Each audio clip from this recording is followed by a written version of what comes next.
Blind Adam post. Clickable button. Clickable. Larry Kenny. Live 002. Hello, everyone. This is Awesome Sauce Radio. I am your host, Blind Adam Wonders. I want to thank you all for joining us this Thursday evening. Before we introduce the guest, who I'm very excited to have, I'd like to thank the official pizzeria of Awesome Sauce Radio. The official pizzeria is DeMarco's Pizza. DeMarco's Pizza is located at 1926 Union Valley Road, Hewitt, New Jersey, 07421-973-728-1344. Great ran family business in the town of Hewitt for over 40 years, since 1978. The food tastes great. Tell them about it I sent you. And if you mention Awesome Sauce Radio, get free garlic nuts. DeMarco's Pizza, 1926. Neil Valley Road, Hewitt, New Jersey, 07421-973-728-1344. Now, today I feel very blessed. We have a friend of the show, one of my mentors, one of my childhood heroes. His voice raised me in many ways and taught me that you don't just have to have a vision. The one, the only, the legendary Larry Kenny. How are you, sir? Hey, what an intro. Thank you, Adam. How are you, man? I am doing good. Like I said,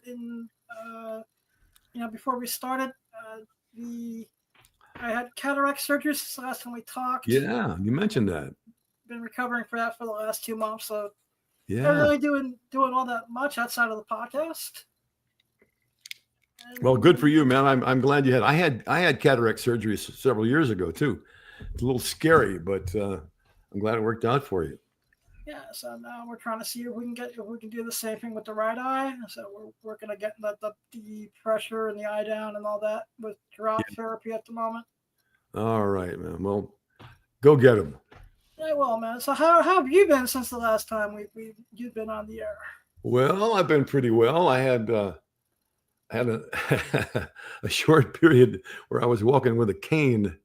Oh wow. Yeah, I hurt my hip a little bit, and it didn't break anything. It just got inflamed. Yeah, I was on a cane for about 3 weeks, but I'm doing pretty well now. I'm still limping a little bit, but I'm good. Well, that's good. How was the convention, the comic book convention in Alabama? Oh, it was great. A great show. Huntsville, Alabama.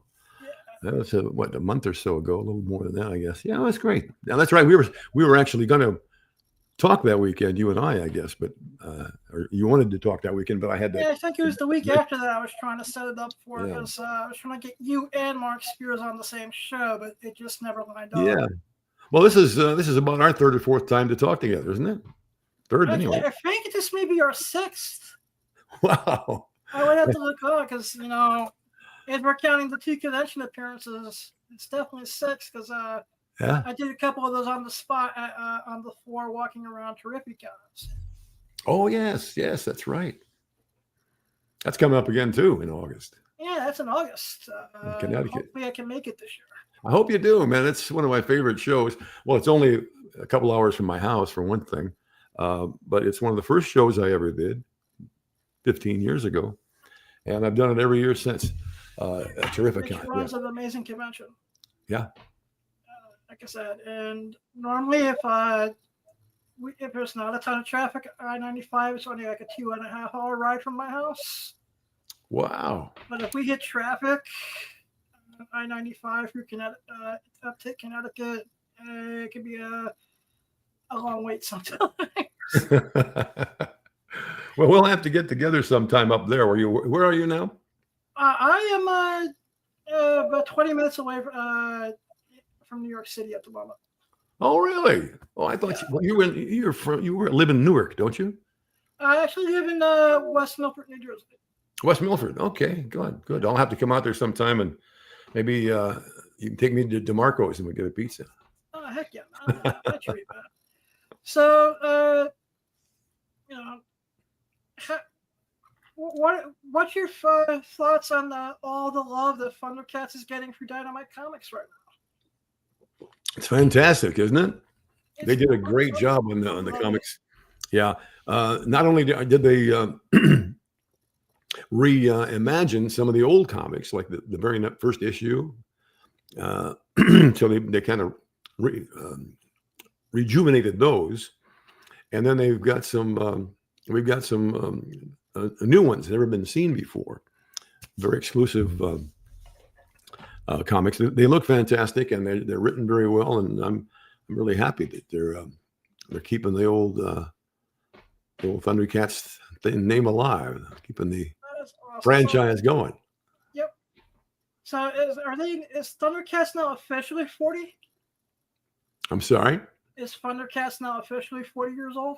Oh, 40? Yes, it is. It was in January, I guess. It was 40 years. Yeah, January of 85 is when it came on. Yeah, so that's 40 years. Yeah. I only started watching it in 80. I started watching it in 86. Okay. The story before is I just happened to come home one afternoon after learning that I had a very rare retina condition and that I was losing my sight, and yeah, there was a blind Thundercat on there, and I was like, all right, this isn't going to be all that bad. Yeah, we're still hanging in there. I guess I know you've told the story before a couple of times, but what are your memories of the infamous Thundercat bloopers? The bloopers. Well, yeah, we have talked about this before. Well, I'm used to them now, and they don't they don't upset me anymore. For those of you who have heard the bloopers on the internet, the Thundercats bloopers, and there's some Silverhawks ones too. They were outtakes. We call them in the business. We call them outtakes. Things that when they're editing the show to put on the air, they cut out. It's things that you never hear on the air. Usually mistakes, mispronunciations, or somebody got their line wrong or something like that. But it's also when the actors are having a little fun and telling jokes and killing time and stuff like that. Those are the better ones, and those are the ones that are on the internet. And I remember I was telling you last time that when the first I heard of them was when my son Tanner, and this is like 15, 20 years ago, said to me one day, "Dad, you got to check out the Thundercats and Silverhawks outtakes on the internet." And I said, "What are you talking about?" And he said, "Well, check them out. Take a look at them." So I went on there, and I was, I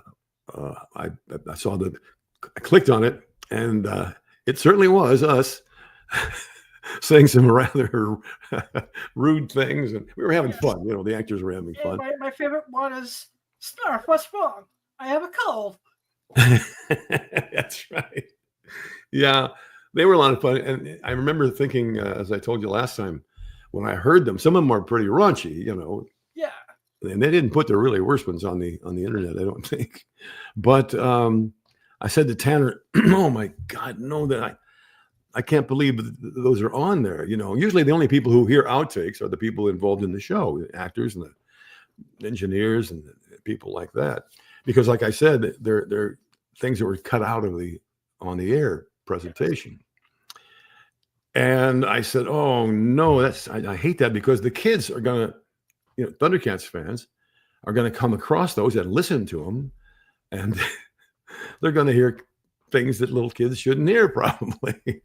And then my son immediately said, "Dad, you have to understand, those little kids are in their 40s now, and 30s and 40s now, and they're going to love it." I said, "Well, okay. Well, nothing we can do about it anyway. They're on there already. And as you know, once something's on the internet, it's there forever." So actually, someone gave me I discovered him on a VHS tape that was making its rounds around the comic book convention circuit. Yeah. And I'm like, wait a minute. Did Bob just say what I think he said? Yes, I did. And yes, we all did. Yeah, I was like, all right, now I'm going to have to find out. I did not know there were Silverhawks ones. Mm-hmm. So I'll have to sell. You haven't heard those yet, huh? No, this is the first time I'm hearing them. Yeah. There's actually one or two of those that are really raunchy. All right, you piqued my interest. Just a little warning, so be careful. Will do. So, how many years has it been as you as a professional broadcaster now? As a professional broadcaster? Yes. 62 years. Congratulations. That's Thank you. amazing. Yeah, I started when I was 15 years old. And it's been a long time ago, 62 years. So that showed that if you do the math, I'm 77 now. I'll be 78 in August coming up. You know, what do you think makes Thundercats stand the test of time to where I'm now showing it to my best friend's 12-year-old daughter, and she now wants to run like Shitara around the house?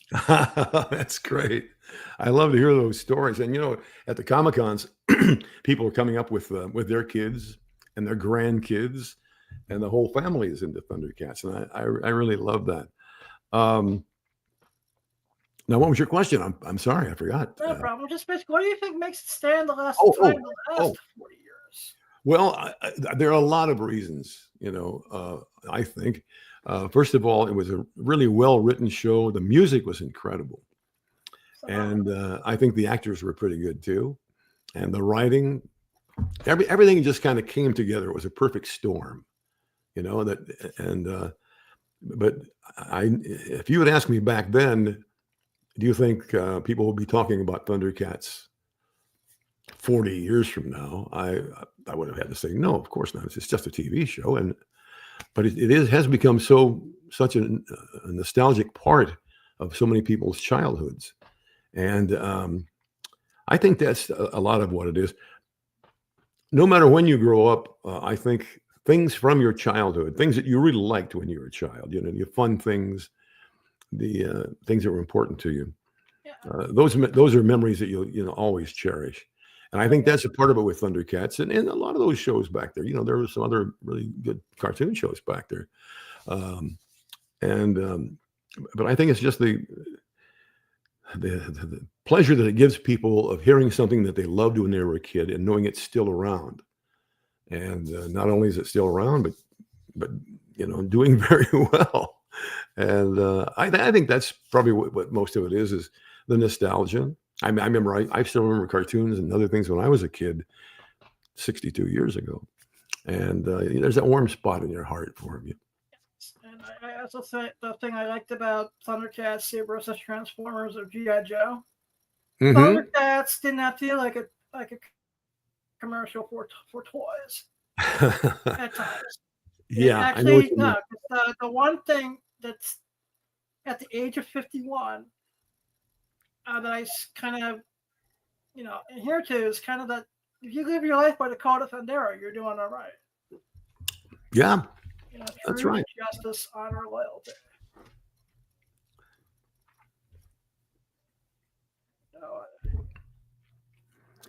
I really think that at the end of the day, it had that heart and that message.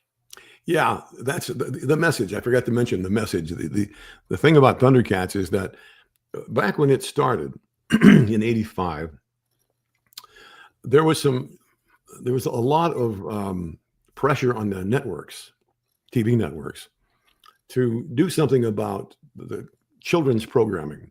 They felt that there was too much violence on TV, on shows for kids, and even on the cartoons. And they also talked about that thing you just mentioned, that it seems like these cartoons are made only to sell the kids products, to sell them cereal or to sell them the toys that go along with the show, So Rankin Bass, the company that produced Thundercats and Silverhawks and Tiger Sharks and some of the other ones I was involved with, intentionally set out to create a show, Thundercats, that kind of answered those people who were complaining about all of it. It was intentionally written to have a positive effect on kids. Well, the Code of Thundera itself, you're teaching kids while they're enjoying the show, they're learning some rules of life, like friendship, honor. What the Code of Thundera is: truth, justice, honor, and loyalty, I think, right? And it's amazing how many people come up to me at Comic-Cons now, people your age and younger and younger and younger, who tell me that they loved Thundercats for that reason. That it kind of helped them set a moral compass for themselves as to what is right and what is wrong. That's how Thundercats got started in the first place, and it worked. Yeah, like I said, I can still watch, especially the episodes of season 2, which I'm a little partial to. Which one? The Ninkos and that era of Thundercats. Mm-hmm. Like I said, Yeah. I gravitated to the fact that they had a blind Thundercat. I was like, cool. Yeah, it was gave cool. me some kind of comfort when I was like, all right, life isn't going to be over. Yeah, it was quite a time back then.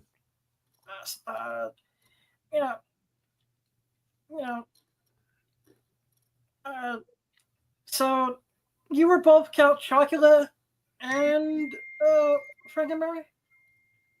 Yes, for 40 years, I was the voice of Count Chocula on TV commercials, and also the voice of Sonny the Cocoa Puffs bird. Up here I will go cuckoo for Cocoa Puffs. Yahoo! I'm cuckoo for Cocoa Puffs. 40 years I did that. Cuckoo for Cocoa Puffs. Hey, watch it. I'm glad they didn't audition you before me, or you would have gotten the job. Yeah, 40 years for each of those. It was a long run. I've been very lucky like that in our business, voiceover business. It's very rare that you keep a job as a certain character, for many, many years. So I got lucky with those two, and I'm still doing one that I've been doing for over 25 years. Are you still doing the Skittles? Skittles candy, yeah. Let me ask you this, because I discovered it on either Wikipedia or IMDb. Did you also do a soup commercial? Soup? Yes. Yeah, I used to do some Campbell's Chunky Soup commercials. I don't remember them. Well, let me see if I can. I just saw one of the football players involved in that on TV about an hour ago, Richard Sherman. The idea of those commercials, it was a whole series of commercials for Campbell's Chunky Soup that featured the mothers of pro football players. That's awesome. Yeah, and then you would hear me say, Richard Sherman's mother knows that for him to play good football, he's got to eat Campbell's Chunky. That was that kind of thing. You got a good memory. That was me. Like I said, because I was going through your things at commercials, because I love the fact I just celebrated 10 years as a podcaster back in March. And one of the joys I get is some of my childhood heroes have become friends. And I get to have them on at least once a year, once every 2 years. Who's that? You're one of them. Oh. I never thought growing up that I would be friends with the Lord of the Thundercats. Who knew, right? And it's a blessing for God. Oh, thank you. And every time I try to bring on a returning guest, it's like, what questions haven't I asked yet? Yeah, good. So that's how the Campbell Soup thing. It's like, I didn't even know about that. Yeah, you're the first one that's ever asked me about the Campbell Soup commercials. Of course, I've done thousands and thousands of commercials, you remember Miller Beer? Yes. With the athletes in it and all that. I was the announcer on that for a long, long time. I was the guy at the end. Miller Brewing Company, Milwaukee, Wisconsin. And what was another one of my choice lines? Miller Beer. Miller Lite. Everything you always want in a beer and less. That's awesome. Yeah. Do you have any fond memories of being on the Best Week Ever? Oh, Best Week Ever. Yeah, that was a VH1 show back in the 80s, I guess, late 70s and early 80s. It was probably one of the earliest examples of these shows that show clips from other TV shows and make fun of them. You know what I mean? Video clip shows like America's Funniest Home Videos and things like that, and baseball bloopers, all that kind of stuff. He was one of the first of those, and I was the guy. It was an hour of those different clips about different things, and I was the guy who would make the little snide comments about them, you know. And it started out. Here's how people might remember it. It's the 8th day of June, 1984. The best week ever. Try doing that for about 10 years. That is cool. How did you come up with the voice of Lionel? Well, the voice of Lionel is basically just my voice. It's not a cartoon voice, if you will. In fact, when I auditioned when everybody auditioned for the show, we were told, now for the Thundercats themselves, we don't want cartoon voices. We want just human voices, because the Thundercats are, after all, half human and half cat.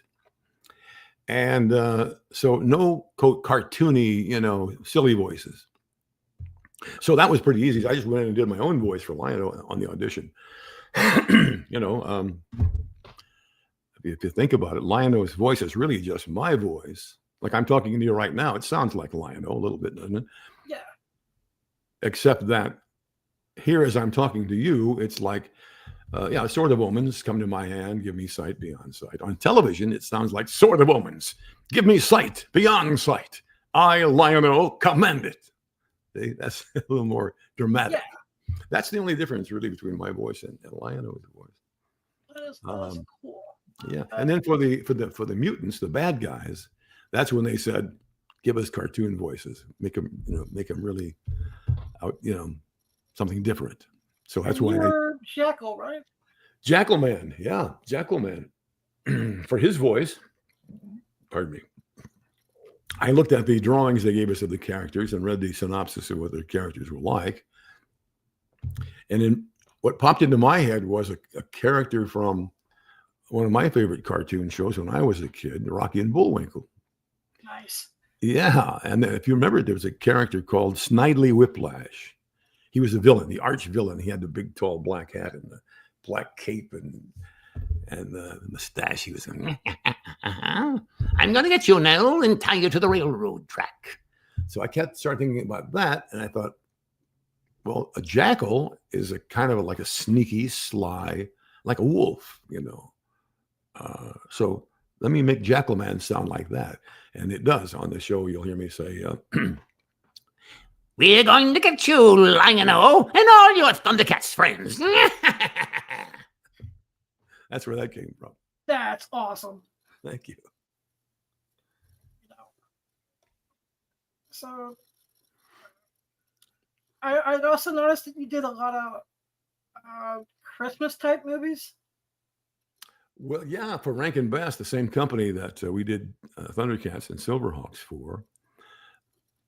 We did, meaning the rest of the members of the cast of Thundercats. There are only 5 or 6 of us at any given time, people in the cast. And we had to do all of the voices for the show. So there might be over 130 episodes of Thundercats. I probably did 50 or 60 voices, so did the other actors.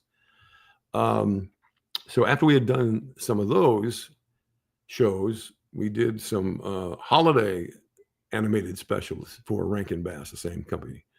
My favorite one was the Life and Adventures of Santa Claus, which was not really animated. It was a stop motion.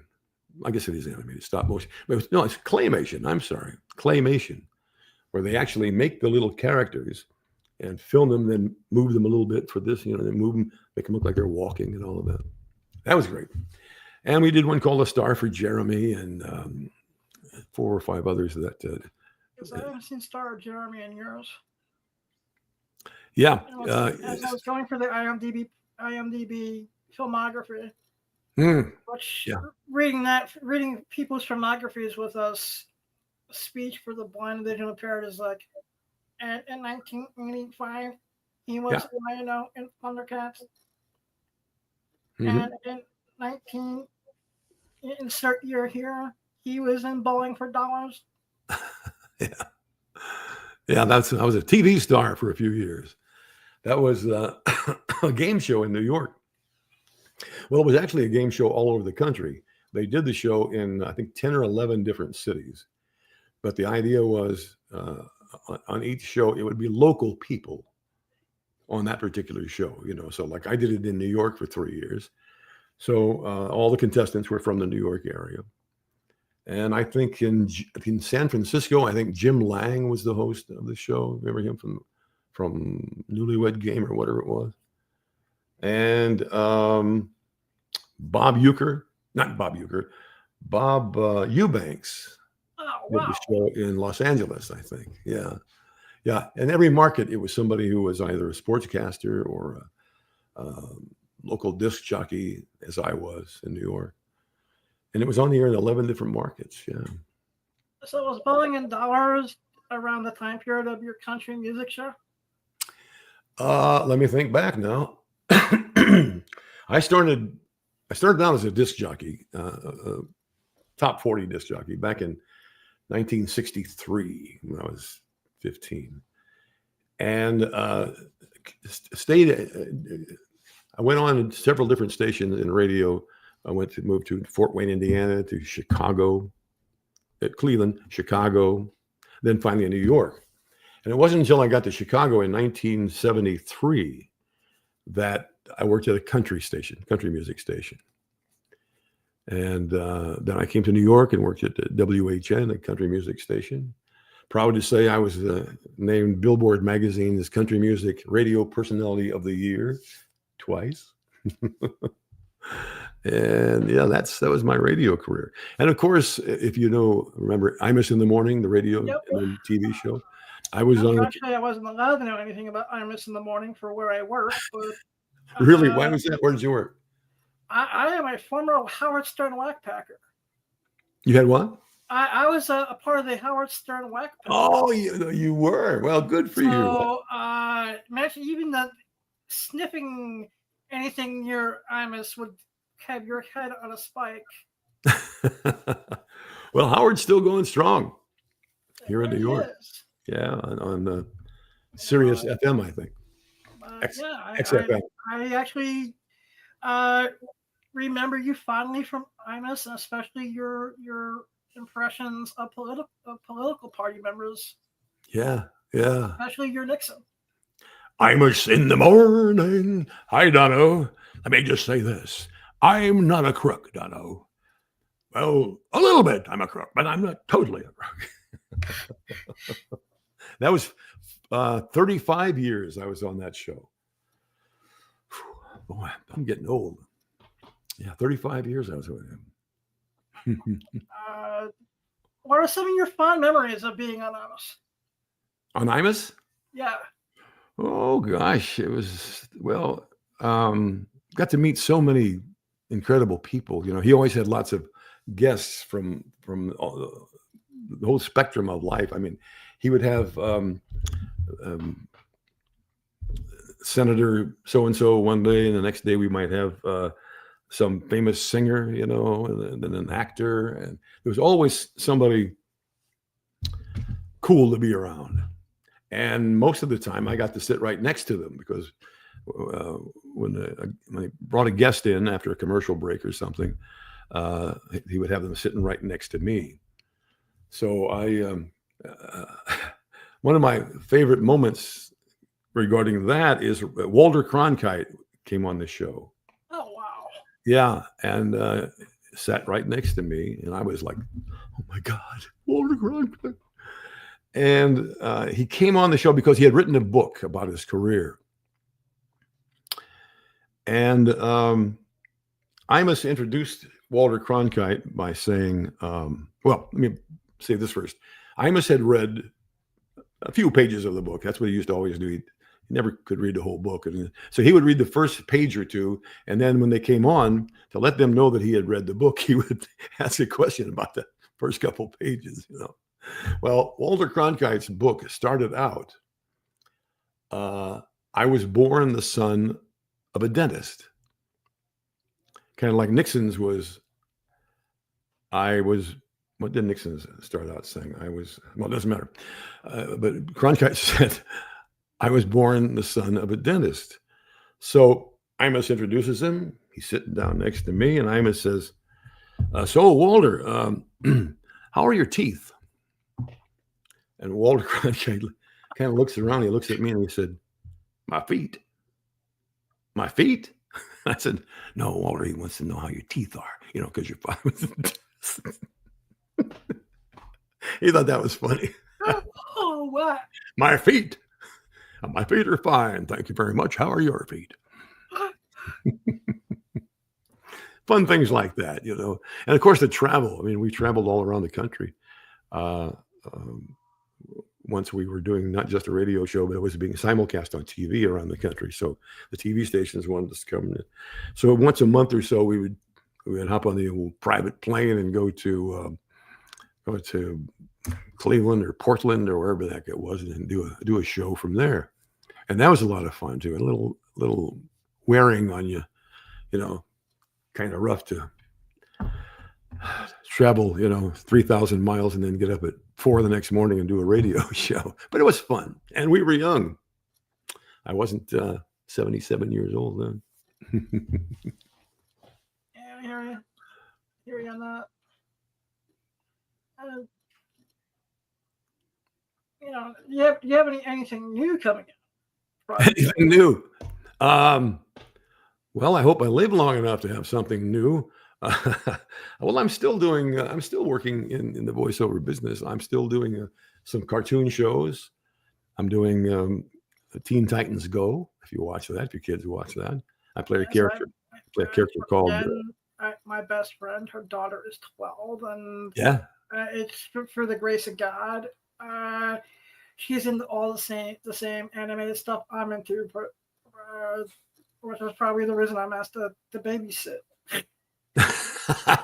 Well, lucky her. Lucky her. So I'm doing Teen Titans Go. I'm still a member of the cast of Pokemon Horizons, the newest Pokemon show. Awesome. What's it like working on that? It's cool. I really enjoy it. It's kind of different because the other cartoon shows that I've done, it would be newly written things, you know, brand new thing, newly written, and first time on the air and stuff like that. This show, Pokemon Horizons, has actually been on the air in Japan for 3 or 4 years. And so what we're doing now, it's the same animation, but we're just giving the English voice to it, dubbing it over in English is what we're doing. In other words, they didn't do new animation. They just doing the English dub over it and replaced our voices with the Japanese actors. Yeah, I mean the other way around. Replace the Japanese actors with us. It doesn't change the way we record it. It's just that's one of the differences in it. I will have to definitely check that out. Yeah, take a look. It's fun. Yeah, like I said, my actual nieces are getting into Pokemon now at the age of 8 and 6. All right. Okay. Well, listen. If you get a chance, why don't you send me their names, you know, and I'll send some autographed pictures to you to give to them if you'd like. Oh, thank you. Yeah, that make you the big man around the family. Thanks, man. It's that, you know, and the other day like I said, at the ages of 8, how are your grandkids doing, by the way?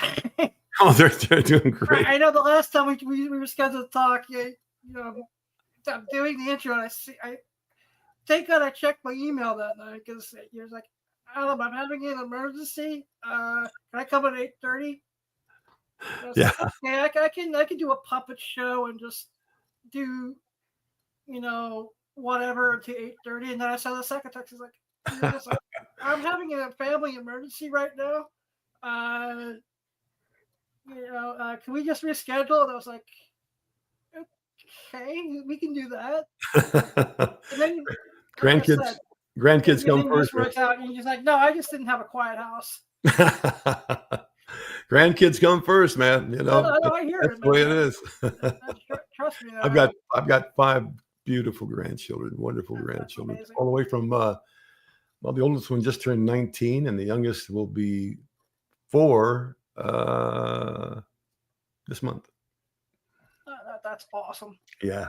And I totally get it, when, especially the younger ones, when they just want to be in the little kid mode. That's right. It doesn't last that long, so you really have to, enjoy it while it's there. Mom, Grandma and I, my wife and I were just talking yesterday about when we were looking at the calendar and said, okay, we got this grandkid has a birthday this week, and then 2 weeks our other grandkid, and we were looking at the ages, and we thought, my God, she can't be 13 years old. Yes, she's 13, and he's 16. It just goes so fast, so you have to, a little word of advice to all of you who are going to have kids or do have kids and grandkids, just love them while they're young and enjoy them while they're young. And of course, you'll always love them and enjoy them, but enjoy that early life of theirs. It makes you feel younger. It really does. I get more of a kick out of watching my nieces and nephews. Yeah, sure. My younger brother, they're my younger brother's kids, and I just love the fact that they drive him nuts. Oh, that's when they start running around and getting rambunctious, it's just like, just watching that amount of youthful energy is just amazing. Yeah, it is. It really is, and it's what life's all about. We don't live forever.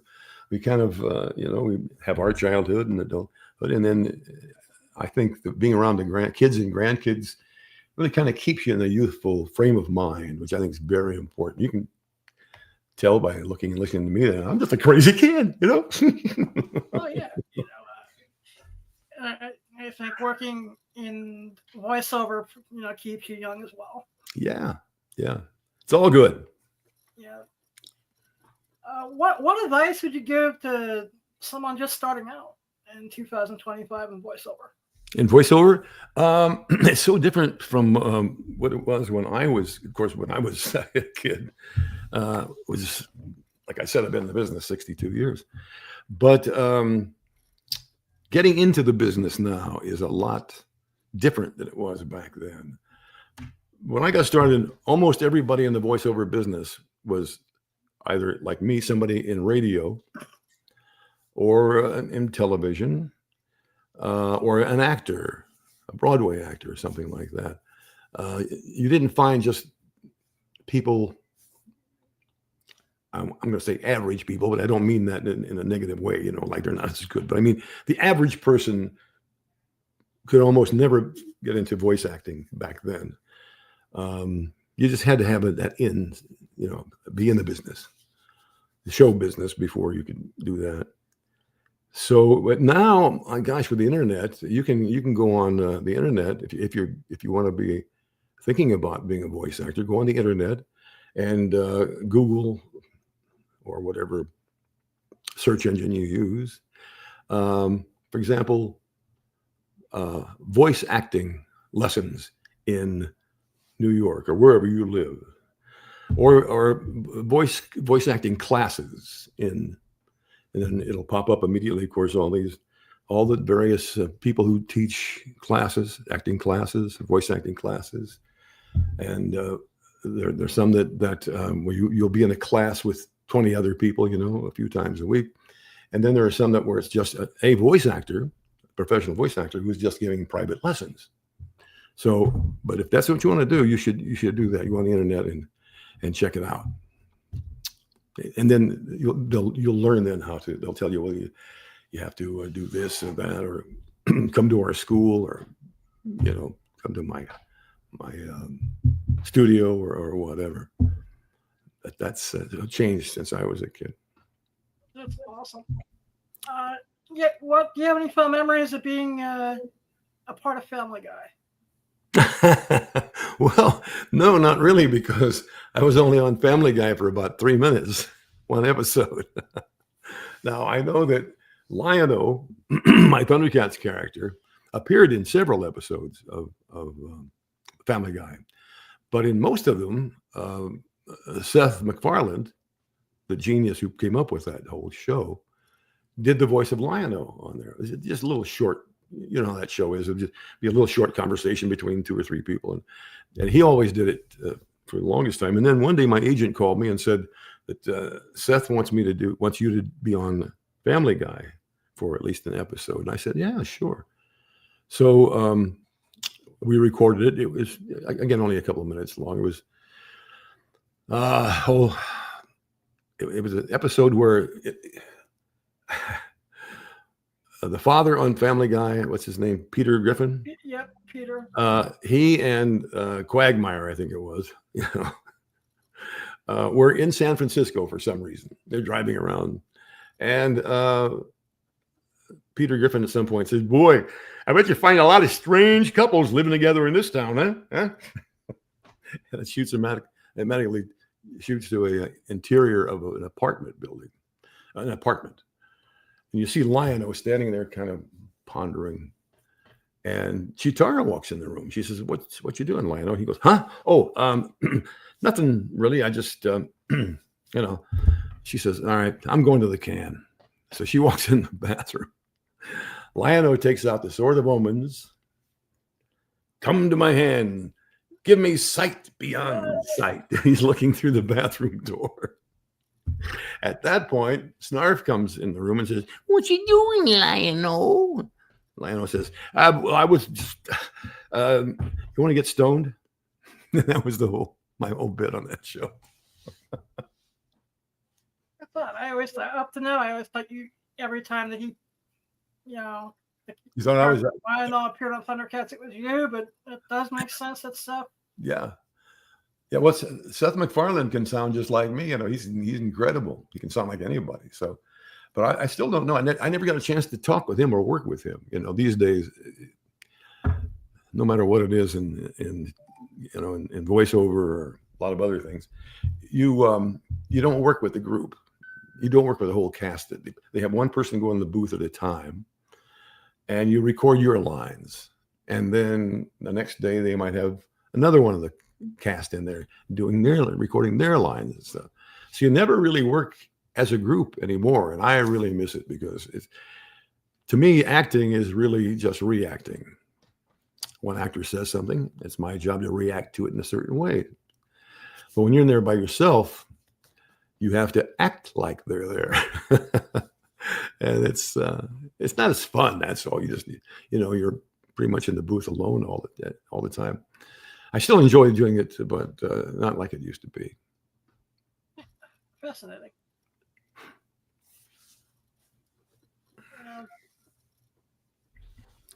What will you be at? Besides Terrificon, what other conventions can your fans find you at?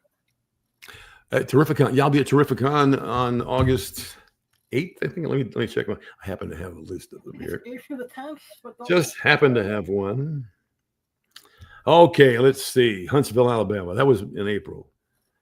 I was at CradleCon in Long Island last month.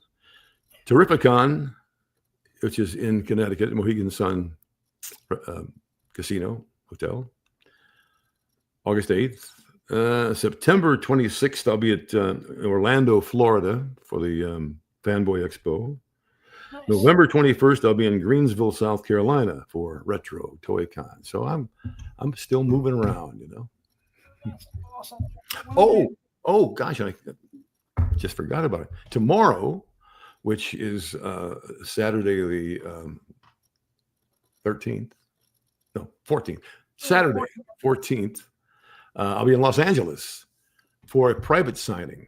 That's where one big store, like a Toys R Us or something, although they're not around anymore. Some big toy store or something like that pays me to just come there for a day and sign autographs, meet people, things like that. So I'll be at the, if you're out there in LA, It's actually in Whittier, California, right outside of Los Angeles, suburb. And I'll be at a place called the Toy Depot all day Saturday. So come on over and we'll chat about the old times and sign some autographs for you. That's Saturday. Yeah. Then I come back home Sunday. That is awesome. Yeah.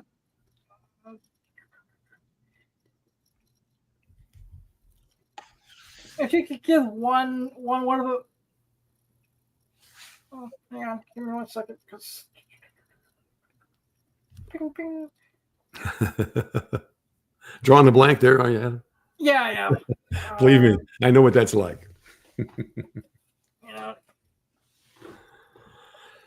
If you had to suggest to a new fan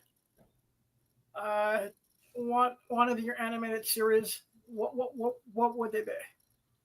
If I didn't quite hear that. If a new fan, Basically, if there's someone just discovering your work, and you had to suggest either Thundercats or Silverhawks. Oh, if I suggest to them which one they would try to watch and listen to, well, Thundercats, of course. Yeah. Silverhawks was a good series too. If your kids are still watching, or you have kids young enough, have them watch. I'm getting tired. Have them watch the two I'm on now, which is Teen Titans Go. I play the character called the Chief. And on Pokemon Horizons, I play a character called Ludlow. So watch for me there, or coming to a town near you of a Comic-Con. I'm out there. Find me. Actually, going to watch something of yours I've never watched before, and I discovered through doing research, which is the Karate Cat. Karate Cat, yes, that was a Rankin Bass production, just like the Thundercats and Silverhawks, and it actually was a show that was a part of a Saturday morning 2-hour block of cartoons called Comic Strip on ABC back in 86 or 87. I played a character called Boom Boom Burmese. They were all cats, obviously, kind of like the Thundercats. But my character would say, for example, "Hey, Karate, you better be careful. Big Mama's looking for you." That's awesome. Like I said, I just found it streaming on a website, so Yeah, I'm gonna be checking it was a cute show. It was a cute show. Where can my audience find you online? Facebook. I'm on Facebook. You'll see my gorgeous face up in the corner there. Instagram, and your local bar. Nice. If I see you at the local bar, I will buy the first round. All right, that's the deal. Let me write that down. Yep. Okay. And as always, I want to thank you for the memories. Thank you for your help in me becoming the man I am today. I thank you for always being so kind and supportive to the podcast. I'm proud to do it. Thank you very much, Adam. I'm proud of you. I'm so proud of you for what you've done and are still doing. Thank you. You have an amazing night, Larry. Thank you, buddy. See you next time, okay? We'll be in touch. Okay. All right. Peace. Bye-bye. Well, everyone, there goes another episode of Awesome Sauce Radio in the books. Once again, that was our special guest, Larry Lionel Kenny, the Lord of the Thundercats. You can catch him at Terrificon at the Mexican Sun, August 8th. And, of course, buy the Thundercats and Silverhawks comics from Dynamite from your local comic book shop because they are awesome. Buy all the Mark Spears covers because Mark Spears' art is phenomenal. You can catch me on Instagram at The Real Blind Adam. And you can also just get in touch with me Twitter/X at The Comic Pimp. And remember, you don't need sight to have a vision. It's not what happens to you. It's not what happens to you, it's what you do about it. Yeah, you can talk. You can be, man. You can talk. What's that? But just remember to chase your dreams. They might come true. Those who chase dreams are going to catch them. I love you all. Blind Adam out. Banner landmark. Skip to edit lock. Clickable off. Clickable cancel but clickable restart. Clickable pause button. Clickable end stream button. End stream outro. Clickable button set button not yet. Button end stream. Button end stream.